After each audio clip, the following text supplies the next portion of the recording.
All right, YouTube, it's a wonderful morning. I'm freshly caffeinated, and this time I remembered to plug in the proper microphone. Now, for anyone, probably be 100 people there within 30 seconds or so. I am not going to be paying any attention to chat because anytime that I open the actual feed, like the page that you're seeing, it crashes. Until YouTube chooses to fix this problem, like its commenting problem, its message problem in the sent folder, and so forth, there's nothing I can do about it. I mean, I'm literally going to have other people on such a show in order to do anything like that, so that other people can actually tell me what the hell the comments are, because apparently YouTube won't let me look at them despite the fact that I'm the one broadcasting. So let's get right in the thick of it and do sort of a wrap-up show here for the week, talking about some of the shit that's going on in the world as well. A few announcements here. The first announcement is that I will be doing a video. It's been delayed again because I found more stuff on eBay to actually buy. I collect vintage bamboo wall scrolls, vintage from the 80s. Actually, I want to do a video of my collection, but I've got 4 more in the mail coming. It can be difficult to find them. There are apparently hundreds of them. So that's just the first update I'd like to give people. That is what that mystery video will be about. But I can't do it until they're all in, so, and a lot of people won't give a shit about it, honestly, anyway. I've purchased recently some other vintage items as well, not only for myself, but I did also, I got a few weird things that I've wanted for a while. I'll show them all to you. You're going to be like, what the fuck is going on here, as well as a few things I've already had in my collection.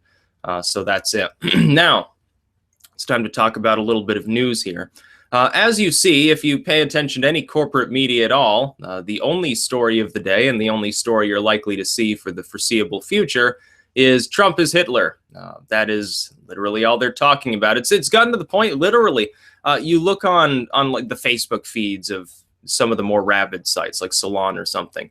Since the election, they haven't really talked about anything other than stuff related to Trump. Like they'll report on Trudeau or the Pope or whatever, but only in the context of them saying something they possibly construe as, oh, Trump is a bad person. Trump is like the Marxist Pope comes out, says, oh, we could have another Hitler leader. Oh, refugees are great and stuff like that. So he doesn't know what he's talking about. You won't see 1,000 refugees entering the Vatican City anytime soon. He probably wouldn't even want them to move to Rome, honestly. So you get a bunch of hypocrites that are being reported on, but it's almost all in the context of Donald Trump. He's managed to basically take over the world. I mean, if he wanted to be Hitler, he's one step away from it now. But somebody pointed out something interesting last night that I saw, a comment that had been made.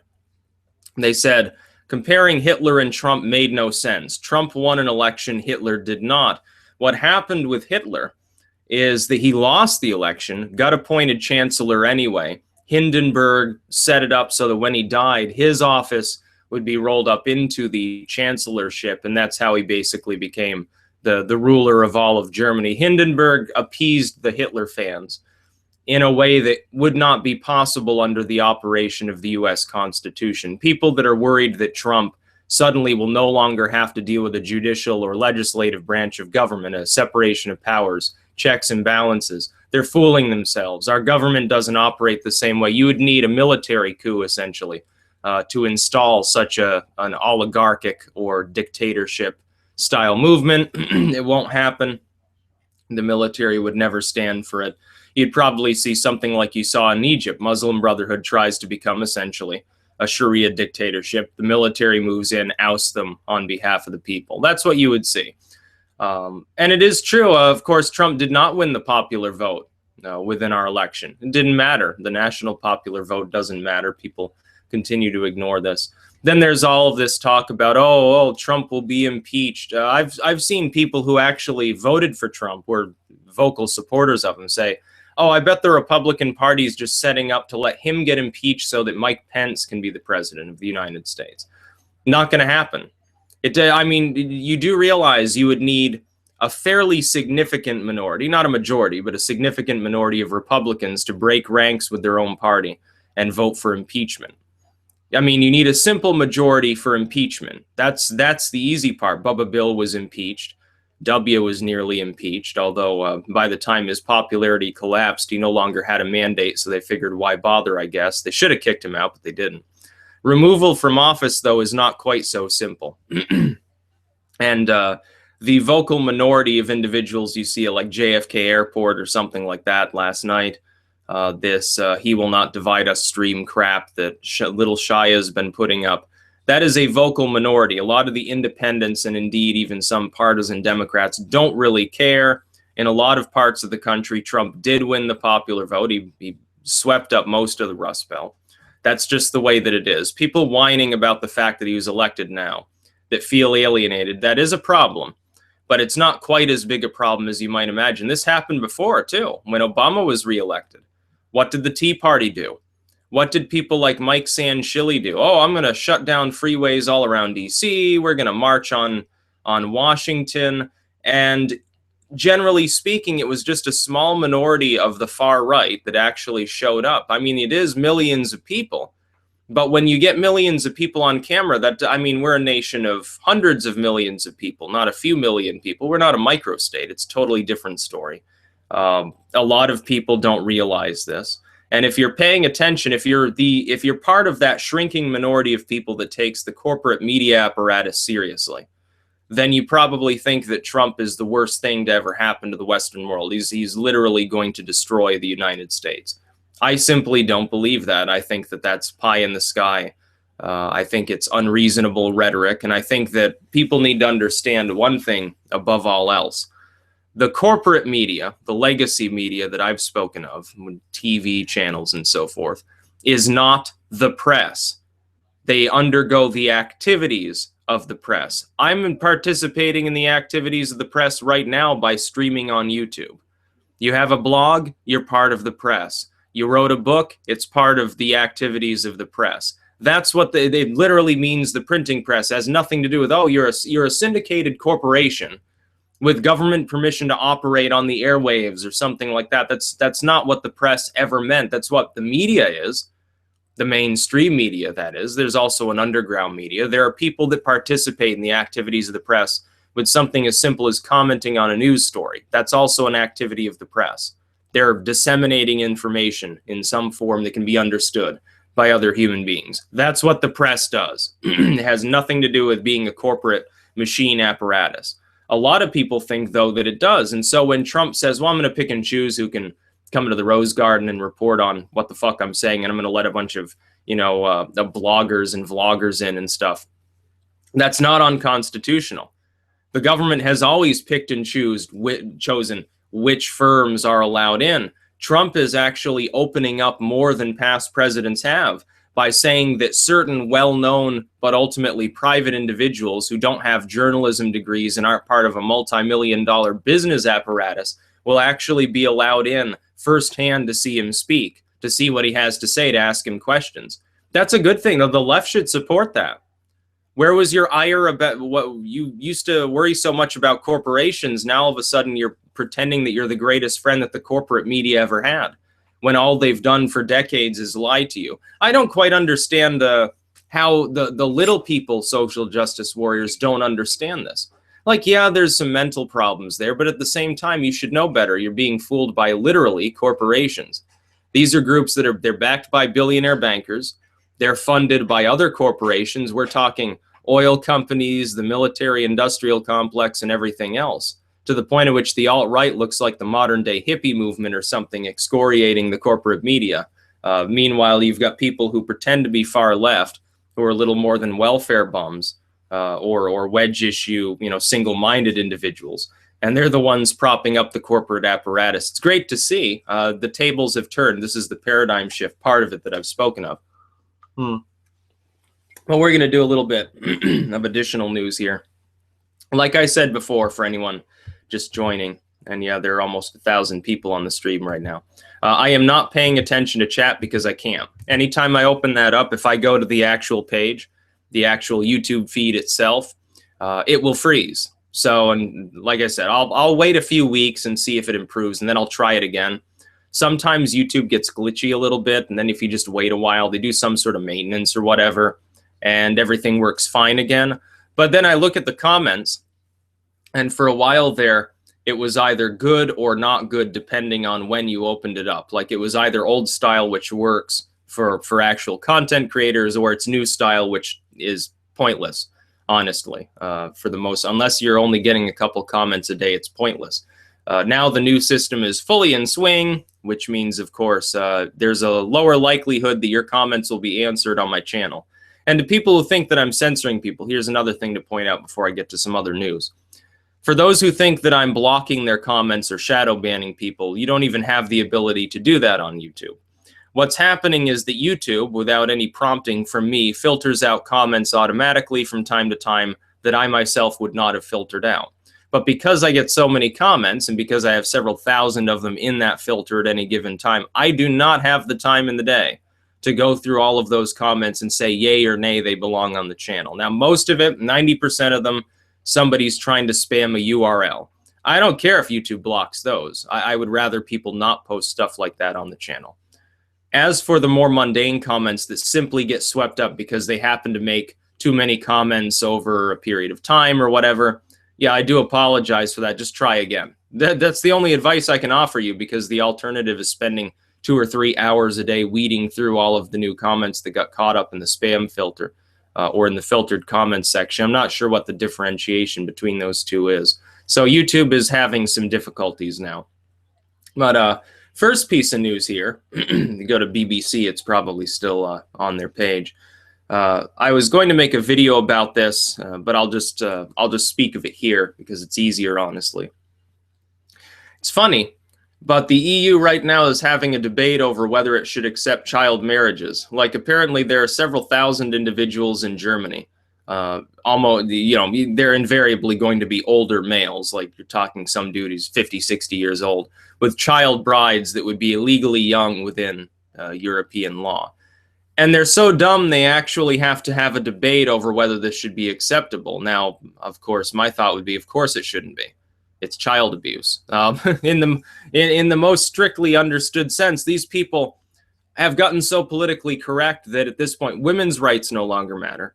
Woman gets, gang raped or something, it's her fault if they're in Germany or Sweden. Children's rights don't matter.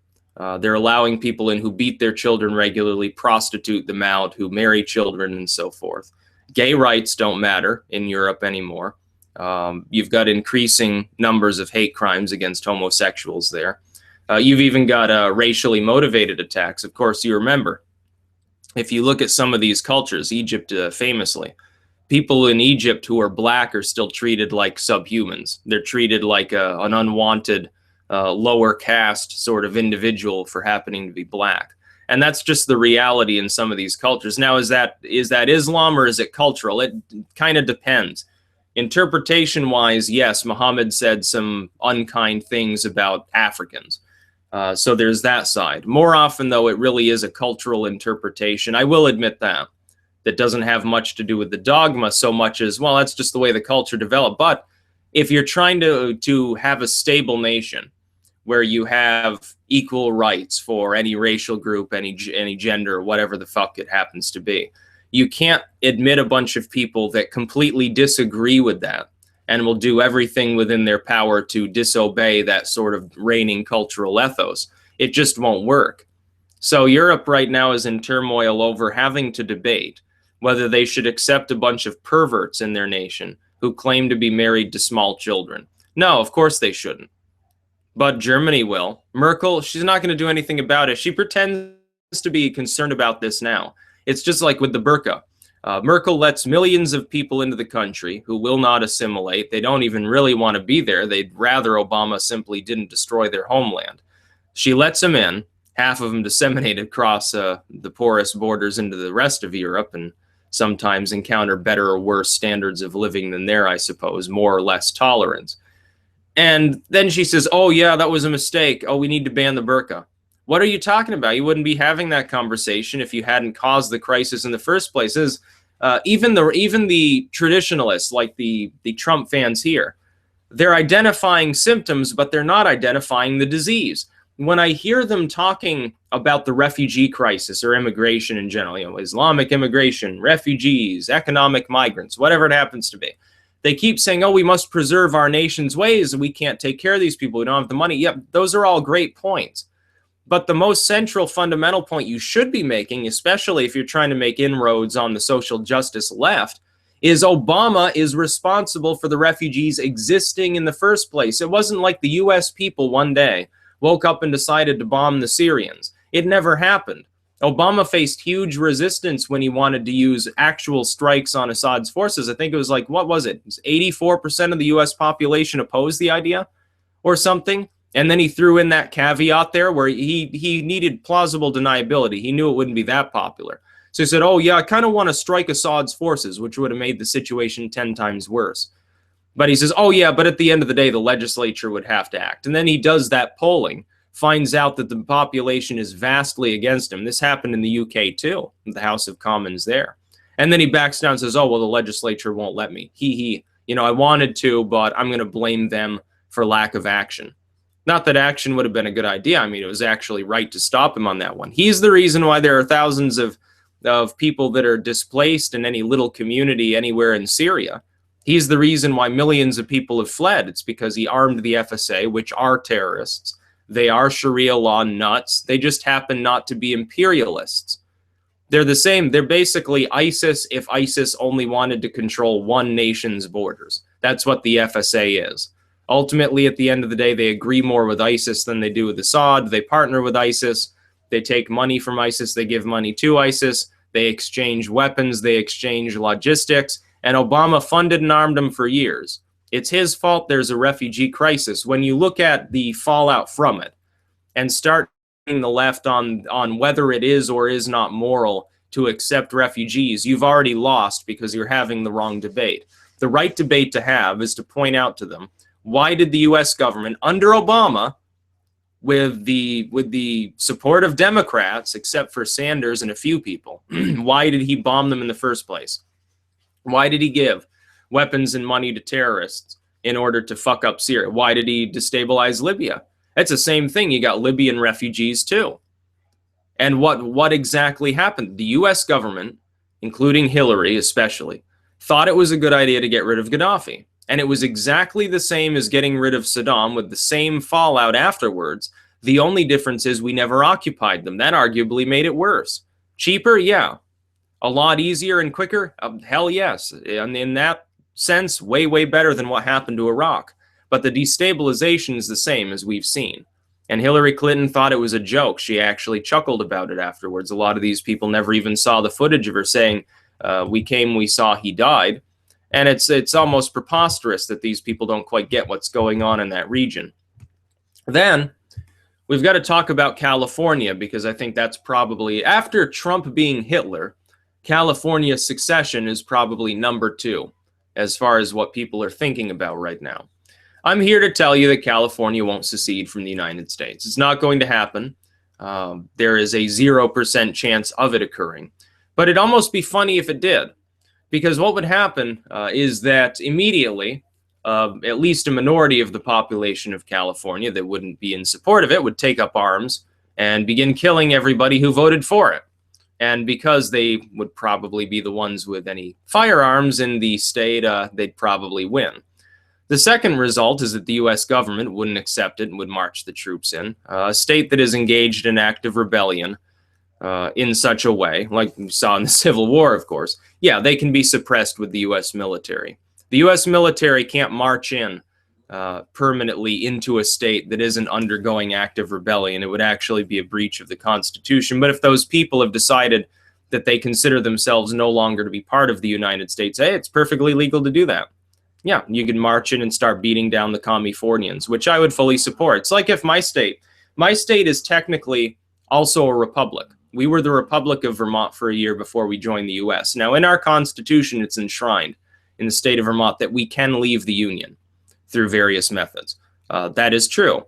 But if my state were ever to actually vote in favor of leaving the United States, the first thing I would do is take up arms against my own state's government, which would be an act of rebellion and treason against the United States. No, I wouldn't stand with the people of Vermont on that token if they voted for such a thing. It'd be a shit show. It'd be a complete shit show. I'd rather fight against them than fight against the U.S. government anyway, regardless of how many problems I see with the US government. Here's the thing, I still think that our country can reform itself. All we have to do is peel back regulations, get rid of bureaucrats and things like that. That's all we need to do. This argument over it's like the interplay between Texas and California. Trump gets elected. He's a Republican.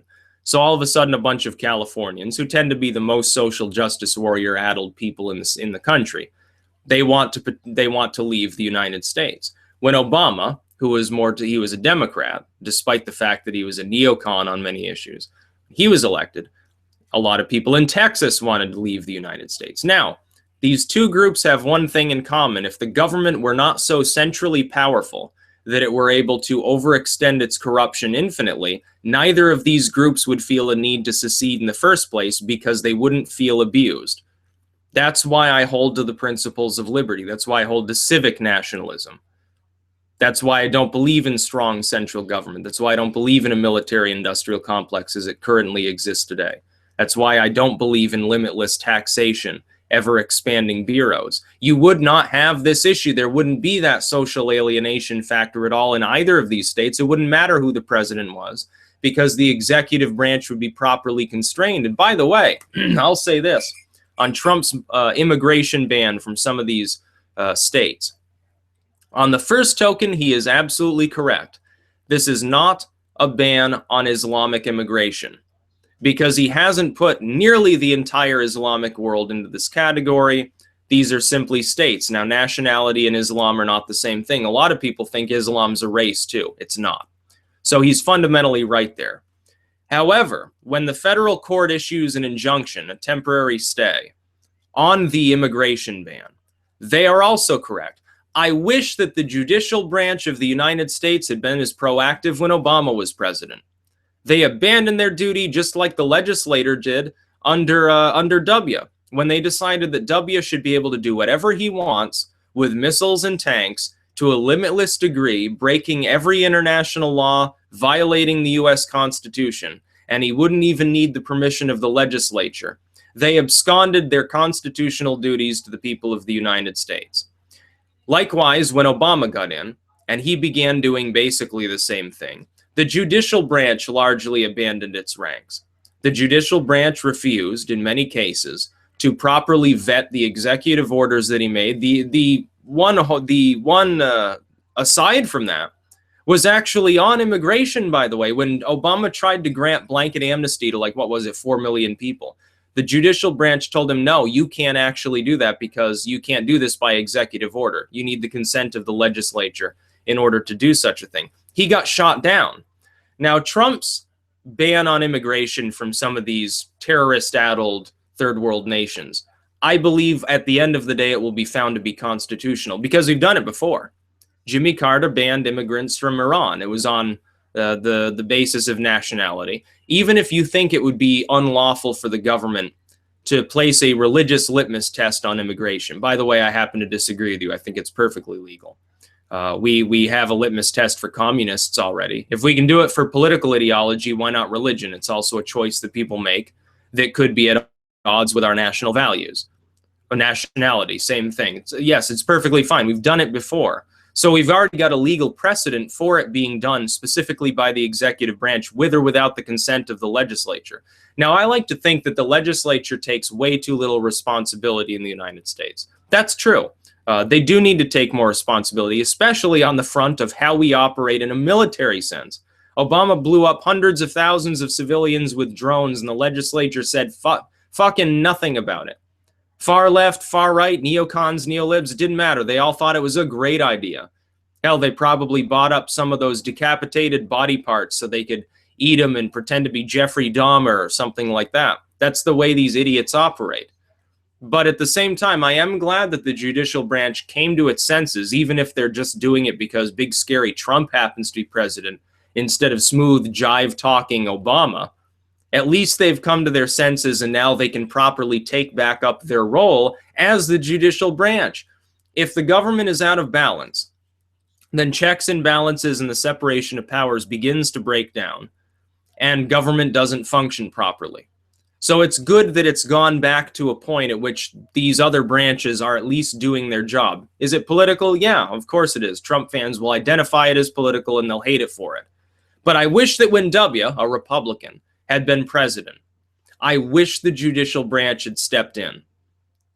Judicial activism is not some boogeyman in my mind. Judicial activism can go too far. Yes, definitely. It absolutely can.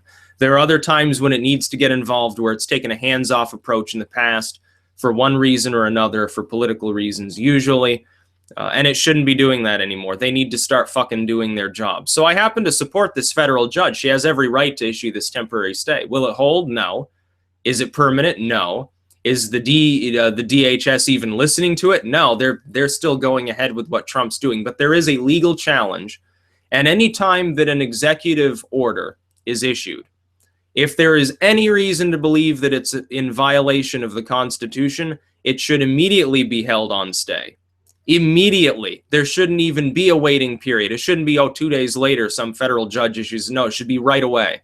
The second that it's signed on the live ceremony, that very second, the judge should preside and immediately issue a stay. Whether it's Trump, Obama, I don't care who the fucking president is. That's their job. And for a long time, they didn't do their job. That's why we're in some of the messes we're in now. And like I've said before, I'm not going to give Trump some undying obeisance, some mighty fealty to not question what he does. If he does something that's unlawful, I'm going to call him out. It's like the black sites. Well, it's technically not unlawful, but it's not pragmatic. It's a waste of time and money. What's the fucking point? Yeah, I'm going to call him out on that. I just don't think that he's Hitler, because he's not, quite clearly. So I wish I could open chat here so that instead of just rambling about some of these news topics that I've compiled, I could actually respond to people's questions, concerns, criticism, adulation, and so forth.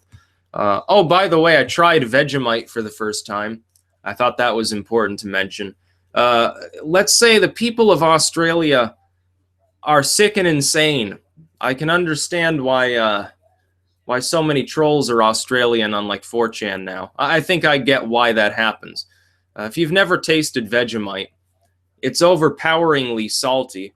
It tastes sort of like if you mix a block of regular like rock salt with celery salt and grind them together, and then took some fermented bread and some dried mushrooms and crushed them up and mixed this all together into a paste, then you'd have Vegemite, essentially. It's like yeast extract or something. Was it edible? Yeah. You can eat it. It's not so terrible that you like start puking everywhere. I'll give him credit for that. But is it tasty? Hell no. No, it's not remotely tasty. I don't understand why it continues to be made. I can understand why it's difficult to actually get.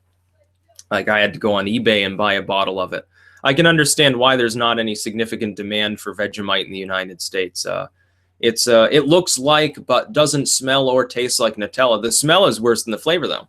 The smell, if you've never tried Amanita muscaria, dried Amanita mushrooms and Vegemite smell exactly the same to me. Literally, it's exactly the same scent, and it is nauseating. The taste is different, though. Taste is more like chewing on a block of salt or something along those lines. So I tried it. I'll get that up there. Actually, the first video fucked up, so it'll technically be the second time I try Vegemite, but I'll slap that onto YouTube and people can see my reaction, which I imagine will be exactly the same as my first reaction, which was it's fucking putrid, basically. Had it on toast. I spread it nice and thin so it wouldn't be overpowering. It was still overpowering. I tried it with 2 pieces of toast with that same little bit of spread. It was still, it's like salt. That's the only way to describe it. It's like mushroom salt or something like that. Which makes sense since it is yeast extract. It's not pleasant. I just can't deal with that, my man. Something like that. Oh yeah, I was gonna cover Christopher Loris because he's nuts. Mayor of Rutland City, right here in my neck of the woods. He's a total fool, and I said this on the last live stream from yesterday that fucked up so badly. But I figured I'd mention it again because this one will actually, be saved on there, be actually viewable by people, and it won't just be live and then gets all screwed up. Mayor Loris, he must be shitting his pants right now because Trump got elected, which he never thought would happen, and then all of a sudden the refugee resettlement system got completely dismantled overnight, which meant that the two families that he brought in here are the only families that'll be here. Now, it was actually in the news, and there are several interesting things to say here. First and foremost, you remember how during the election I mentioned my old high school teacher, Cheryl Hooker, who is a local politician. She held office once. I believe all of her other runs have been unsuccessful, if I remember correctly. She and her husband are actually hosting one of the refugee families. Now, I'll say this about Cheryl Hooker. She's far left. She was an Obamaniac and everything. But at least she walks the walk. And this is why I can respect her, even if she's a corporate leftist. She walks the walk. She's actually taking responsibility. She's pro-refugee, and she's actually hosting them. It's more than Obama or Hillary Clinton or any of these other wackadoodles have ever done. So I can applaud her for that, regardless of what I think about the refugees in general. Number two, got to see actual pictures of the refugees. One of them is basically a husband and wife. I believe he has a master's degree also. And their two kids, which are like 3 and 5. Not exactly the most threatening group of individuals you could envision. And the other group, I think, I was actually wrong. It's more than 7 people. It's 9 total, I believe. Again, a couple, I believe an elderly individual, and then a couple more small children. So half of these people who have come are children. More than half of them are female. It looks like we didn't get stuck with a bunch of Pakistani economic migrants, all of which are teenage and 20-something men, masquerading as like 10-year-olds like Europe has gotten. So I am happy about that. No, I say it again. I don't fear these people. I do feel sorry for them. Obama destroyed their nation. But ultimately, Rutland is not pragmatically capable of supporting a significant number of refugees. We have so many economic and drug problems here. It's just not going to happen. 2 families, yeah, I'm going to assume that that's probably not going to break the local economy. It's probably not going to be an issue. I'm just not really concerned about it. If it had been 100 individuals, yeah, considering the population of the city's like 16,000 people, it's not exactly, I mean, most people listening probably wouldn't class it as a city. You'd say, oh, that's a small town. I agree, by the way, after having lived in Tampa, gone to McAllen in Texas and so forth. Yeah, it's a small town. No, it would have been a little bit of a difficulty. Now, the event has largely passed, though, because Loris has no intention of starting this back up, mainly because it'd get Rutland targeted as a sanctuary city. Those that are already here, by the way, about this crap they have, oh, green card holders will be asked questions and maybe not allowed into the country. If somebody already has a green card, if they're already eligible for citizenship, let them stay. It's, you know, they've already been given the paperwork. They've already gone through every process known to man. It probably took them years. Doesn't matter whether it's like some Russian mail order bride or some student that got a green card. Or so, yeah, let them stay here. They're obviously not criminals because they wouldn't have their green card if they were. So I don't fucking care if they're given unconditional residency. And those as well, legal residents. They're not, this isn't some person, some illegal immigrant. This is a legal immigrant. They've been given residency. Well, why would they be barred from the country? It's gotten to the point where some of these universities are warning foreign students not to travel, basically to try to skirt this sort of upsweep of immigrants happening at the airports. That's why people are protesting there. I am not fully in support of that concept. Now, I believe that Trump, the next day, ameliorated that specific part of his executive order and sort of overrode it, so that wouldn't be part of it. I think that was unintentional. I think he didn't realize that that was going to happen. That could be an honest mistake. If so, no harm, no foul. If somebody has a green card, if they're a legal resident of the United States, they should be able to come and go as they please. They're on track to full citizenship. They've gone through half the process already. That's not a problem. My problem is with people who are here. They didn't go through any paperwork, and they've been committing crimes while they're here. I think that may have been an honest mistake. Unfortunately, the left doesn't realize that. They think it was a full Hitler move, and they're worried now about the Gestapo, so they're all protesting. Now, you can tell that these people don't have jobs to go to because they've been protesting nonstop for several weeks, especially in the last week and couple of days following inauguration. So, I mean, you can tell they don't have a day job. They're living off a trust fund, or maybe they're a college student. They're like, oh, the professor won't care if I miss a week of classes because I'm doing my civic duty or something. Okay, that's all well and good. You can protest all you want, but is it going to accomplish anything? If protests mattered, then Trump wouldn't have been elected in the first place, because all you people took to the streets anyway. Say, oh, he's so evil. Oh, we need to keep him out by voting. And then on, of course, election day, outside of California, it looks like nobody showed up to try to stop him. So you don't have anything to whine about. Whining about wanting to impeach him isn't going to accomplish anything. I got so much caffeine. I got too much blood in my caffeine stream too often.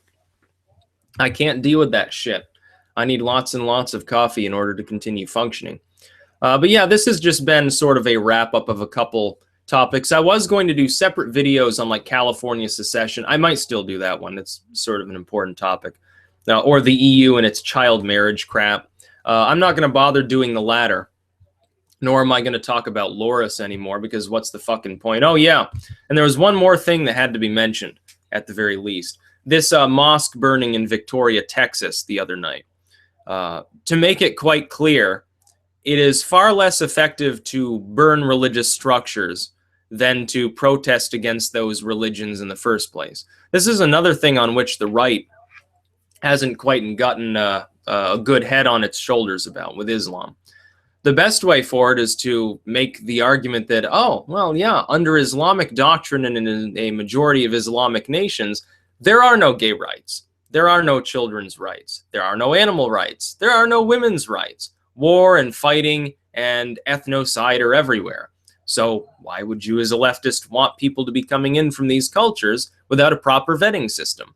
But a lot of people haven't thought to make that argument. They'd rather focus on, oh, Muhammad was crazy. Well, yeah, okay, that's fine, but that's not going to convince any leftists of the veracity of your opinion. You got to learn about strategy. When people mouth off online and get into online debates, more often than not, their strategy is poorly thought out. And this is really why they limit their own effectiveness. Left, right, center, doesn't really matter. Doesn't matter what religion they're fighting for or against, what racial group they happen to be a member of, propping up or disclaiming in some way. Their strategy sucks.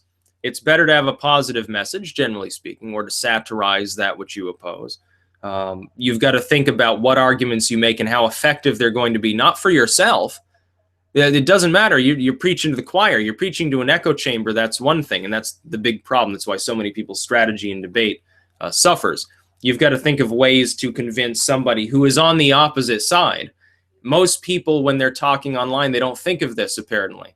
It's like they never understood it. They never took a debate course or anything like that. You are arguing online as though you were talking to a group of people who already agreed with you and simply reiterating points that you happen to agree with. There's a reason why the other side wouldn't listen to that, because they've already rejected those arguments that have already been made a million times that gave you different opinions from what other people happen to have on that topic. It's not going to work. You can sit there till you're blue in the face and blue in the fingers and ramble on and on and on like a moron, or you can try a different strategy altogether. The latter is probably going to be more effective. And the cat just opened the door, so just a moment. Yeah, the cat decided it was time to try to distract the live stream there. The TV out in the living room is going on at the moment, so back to the show here. And I'll cut this off in a couple minutes, but yeah, I wanted to talk about the mosque burning just a little bit, though. I do not support such things. There was a time in my edgy past, maybe as an atheist or something, that I would have chuckled at a church burning or a mosque burning or something like that. But then I realized it was pointless. What you end up actually doing, the mosque burns down, there's foul plays involved. What happens is that people who are on the fence actually go in the other direction and start sympathizing with the same people you're trying to beat off with a stick. It doesn't work. It's not a sound strategy in any way, shape, or form. The better thing is to prevent the mosque from being built in the first place by not supporting warmongering neolibs like Obama who cause refugee crises. That's the way to deal with it. But people didn't think of that. They waited. It's like all these people in the media. They waited to worry about the Syrians until Syria had already been largely destroyed. It had already been bombed to shit. It's half of Syria is nothing more than a smoldering ruin at this point. They never cared when those people were being killed and driven out of their homes in the first place. They only care now about the morality of whether we do or do not take in refugees. Trudeau sits there in grandstands. Oh, refugees, The Canadians will love you. If you're rejected from the US, you can come here. We're multicultural and diverse, and it's our strength. But you're not getting the point. There wouldn't be a refugee crisis if not for people like Obama, Trudeau, and Merkel in the first place. It wouldn't exist. The Syrians wanted to live in Syria. They wanted to be left alone, and people ignored that. So then you get the reaction of people, morons, burning a mosque down in Texas. Oh, what a wonderful time. Oh, the day of the rope is coming, or whatever the fuck they talk about. Not going to work. It's not going to do anything except for turn the average centrist off to everything else that you say. Your economic views will be rolled up with your pro-mosque burning views by the corporate media, by anyone you talk to, and you will lose the debate. It's as simple as that. It's an age-old stratagem. They'll roll up all of your arguments into one, and then they'll say anyone who holds these views, which have nothing to do with mosques, is a bigot who wants to burn mosques to the ground. That's what they'll do. And they'll be successful in doing so. So you're handing them victory on a golden platter when this happens. It's really rather unfortunate that people are so dumb. It's like if you're anti-Christian, like I don't like organized Christianity. I don't like the Catholic Church, but am I going to go burn a Catholic church? Hell no. All that would do is enrage a bunch of Catholics. Everyone else would sympathize with them for losing their nice little pretty marble church. And then I'd look like, if caught, you look like a total asshole. Well, good job. You've done such a wonderful thing. It doesn't work. That sort of resistance does not work. The left learned this the hard way. Look at the protests they hold.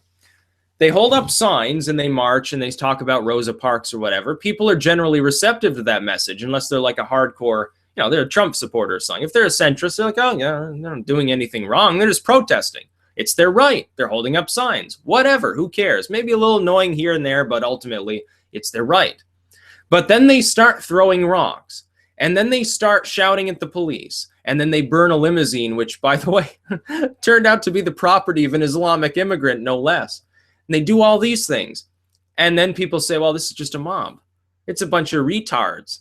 The average person doesn't listen to their message from then on, and then the rest of the protesters get tarred with the same brush as those that were throwing the rocks and the Molotov cocktails. It's just the way people work.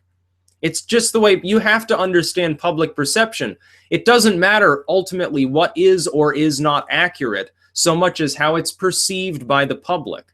The corporate media understands this. Politicians understand this. Half of any political campaign, half of any good political campaign is smoke and mirrors. We even saw this with Trump. His mass deportation force that all his fans believed would actually exist will never exist. Because he never indicated it would. You just thought that. You put your own views onto what he said. Just like his critics did. They worried about the same thing that you applauded. And you were both wrong in the process. That's what happens within politics. All the world is a stage. Shakespeare was right. That's the truth. It's all an illusion.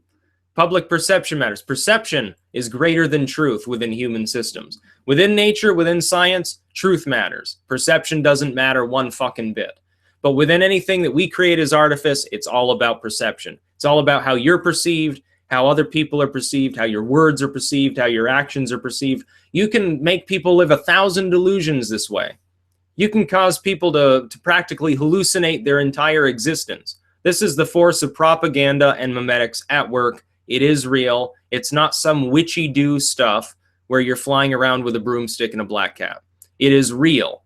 It operates on the human psyche. So with that, I think I'm going to end the live show here. I do want to do a couple more occult videos later.